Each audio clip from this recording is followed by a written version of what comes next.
نحمده ونصلي ونسلم على رسوله الكريم اما بعد فاعوذ بالله من الشيطان الرجيم بسم الله الرحمن الرحيم وقوم نوح من قبل انهم كانوا هم اظلم واطغى پارہ 27 سورہ النجم رکوع 3 آیت نمبر 52 تا 63۔ آیت مذکورہ میں قوم نوح کا ذکر ہے، تذکیر بھی ایام اللہ کے اساس پر کہ قوم نوح نے ظلم کی، سرکشی اختیار کی، اور اس ظلم اور سرکشی کی بنیاد پر طوفان نوح نازل ہوا، اور پورے قوم 70-80 بندوں کے علاوہ طوفان میں غرق ہو گئے۔ اور یہ عبرت ہے پورے عالم انسانیت کے لیے کہ اللہ رب العالمین کی پکڑ بڑی سخت ہے، ان بطش ربک لشدید۔ والمؤتفکۃ اہوا، مؤتفقہ کا لفظی معنی ہے مختلفہ۔ چند بستیاں تھی جو صدوم شہر کے متصل تھی۔ سیدنا لوط علیہ السلام کو اللہ تعالی نے رسول مبعوث فرمایا، قوم نے نافرمانی کی، بے حیائی کا بدترین مظاہرہ کیا۔ اللہ تعالی نے صدوم شہر سمیت ارد گرد کے بستیوں سمیت تہ و بالا کر دیا، اور ان بے حیا بے شرم لوگوں کو، ہم جنس پرستی کے علمبرداروں کو اور ان کے بستیوں کو جبریل امین نے الٹ دیا۔ فغشاها ما غشا، غشا کا معنی ہے ڈانپ لینا، واللیل اذا یغشا، یعنی ڈانپ لیا اس بستیوں کو جس چیز نے ڈانپ لیا، جس سے مراد وہ پتھر ہے جو بستیوں کو الٹنے کے بعد ان بدبختوں پر برسایا گیا۔ فَبِأَيِّ آلَاءِ رَبِّكَ تَتَمَارَى، تمارا کا معنی ہے جھگڑنا یا مخالفت کرنا۔ عبداللہ ابن عباس رضی اللہ تعالی عنہما کا قول ہے کہ یہ خطاب ہے پورے عالم انسانیت کو، اور ہر انسان کو خطاب ہے کہ سابقہ آیات بینات، معجزات، قدرت الہی کے مظاہر صحف ابراہیم اور صحف موسیٰ میں آئی ہوئی آیات ربانی میں کوئی تو غور و فکر کرے، جس سے رسول اللہ صلی اللہ علیہ وسلم کی رسالت، قرآن کریم کی حقانیت، رسول اللہ صلی اللہ علیہ وسلم کی وحی اور تعلیمات کے حق ہونے میں کوئی شک و شبہ باقی نہیں رہتی۔ اقوام سابقہ کی ہلاکت، عذاب کے واقعات سن کر مخالفت سے باز آ جانے کا بہترین موقع ملتا، رشد و ہدایت کے اس موقع کو غنیمت سمجھتے، لیکن ان منکرین، مشرکین، منافقین ان تمام قدرتوں نعمتوں کے باوجود جھگڑا کرتے ہیں، اور کس کس نعمت کے مخالفت کریں گے، کس کس نعمت میں جھگڑا کریں گے، کس کس قدرت میں، کس کس واقعے کی نفی کریں گے، جھگڑا کریں گے۔ نذیر من نذر الاولی، ھذا کا مشار الیہ رسول اللہ صلی اللہ علیہ وسلم ہے یا قرآن کریم ہے کہ گزشتہ انبیاء علیہم السلام اور گزشتہ کتابوں کی طرح رسول اللہ صلی اللہ علیہ وسلم برحق پیغمبر ہے. قرآن کریم برحق کتاب ہے جو صراط مستقیم ہے، دین اور دنیا کی فلاح، صلاح، کامیابی، کامرانی پر مشتمل ہدایات لے کر آئے ہیں. اللہ کے دین اسلام کی مخالفت کرنے والوں کو اللہ کے عذاب سے ڈرنا چاہیے. اللہ کی پکڑ، ان بطش ربک لشدید، اللہ کی پکڑ بہت سخت ہے. اور آزفہ لیس لہا من دون اللہ کاشفہ. آزفہ کا معنی ہے قریب، اور آیت کا معنی یہ ہے کہ قریب آنے والی چیز قریب آ پہنچی ہے، جس کو اللہ کے بغیر کوئی ہٹانے والا نہیں.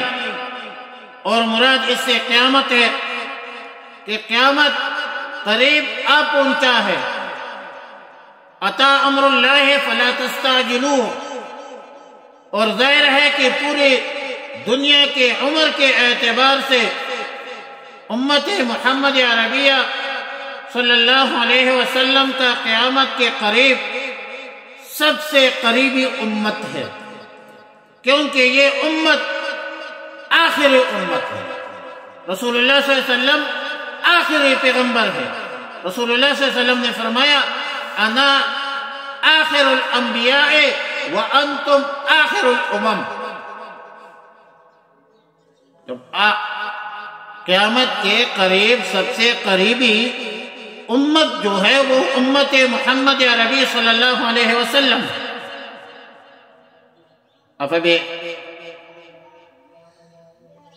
افمن ھذا الحدیث تعجبون. افمن کیا بات ہے، ھذا الحدیث تعجبون، پس کیا تم اس بات سے تعجب کرتے ہو.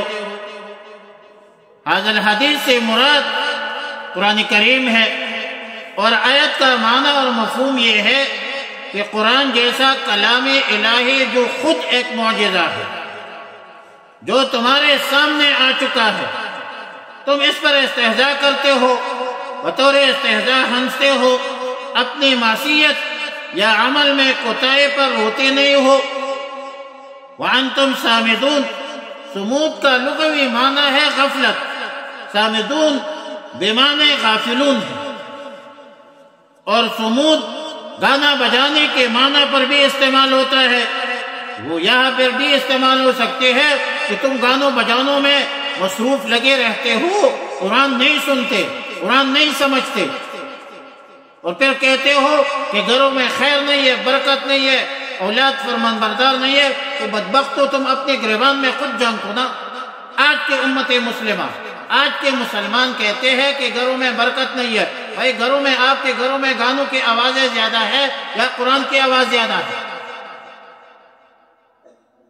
فاسجدوا للہ، فاسجدوا للہ.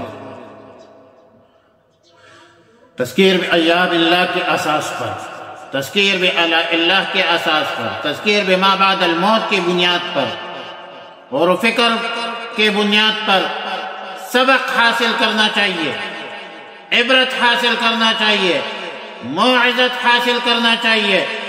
لہذا اللہ کے سامنے سجدہ کرو، عجز اختیار کرو، خشوع سے، خضوع سے تواضع اختیار کرو، اللہ کی عبادت کرو.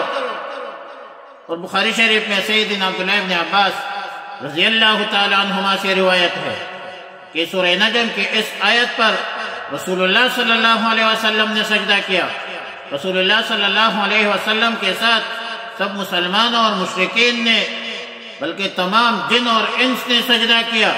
اور بخاری شریف کی دوسری روایت میں ہے، سیدنا عبداللہ ابن عباس رضی اللہ تعالیٰ عنہما فرماتے ہیں کہ رسول اللہ صلی اللہ علیہ وسلم نے سورہ نجم کی آیت تلاوت فرمائی، اس میں سجدہ ادا کیا، سب مسلمانوں اور مشرکین نے سجدہ کیا.